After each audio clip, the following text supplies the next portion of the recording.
today, December 3rd, we are here with yet another story of a strong willpower, determination, and self belief. A woman who, despite being 70% disabled, could manage not merely to survive but thrive through her life. Please welcome this inspirational woman, Seema Chopra.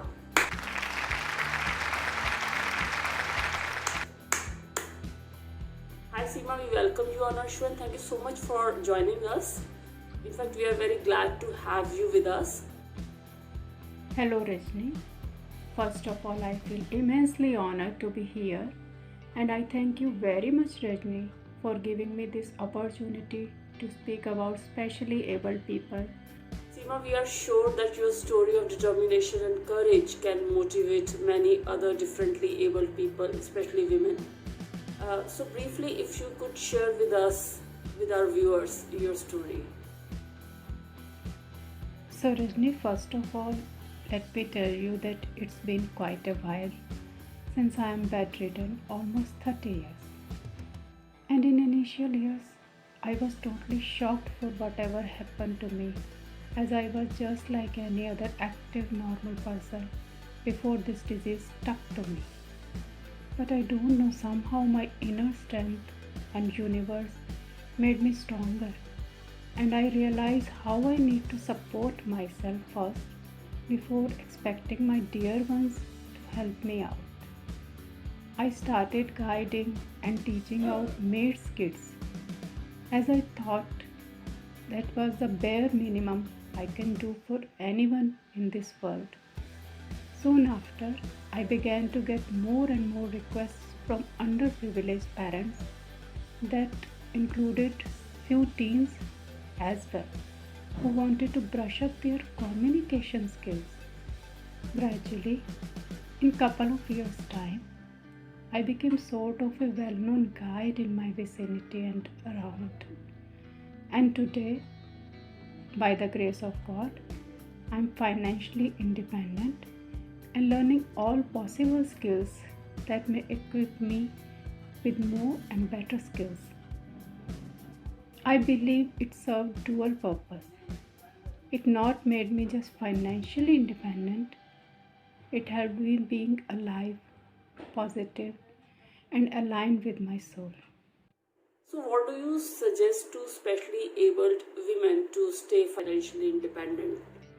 Redney, I feel it's very important for specially abled to be independent because somewhere such people might feel themselves as liability, rejected, or not very welcoming. So, in order to remain away from this nagging feeling that they are deprived somewhere physically, mentally, emotionally, or psychologically, staying financially independent is a very healthy and overall beneficial idea. That's what I feel.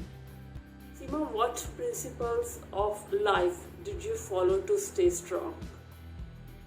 Of course, the one who is especially able needs to be highly optimistic, energetic, determined, courageous, and someone who is able to beat the odds. Definitely, this is of prime importance. So, according to you, what are the fields where specially abled people are better choice? It depends upon one's internal as well as external abilities. One needs to identify the talent, art, subject, profession, or that quest in which one is highly skillful and comfortable. Then one must follow his or her inner calling.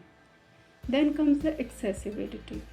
Like if one has retained the physical mobility, for instance, if one is hearing impaired or a hand is affected, then one can find ways to pursue the job or profession he wants to.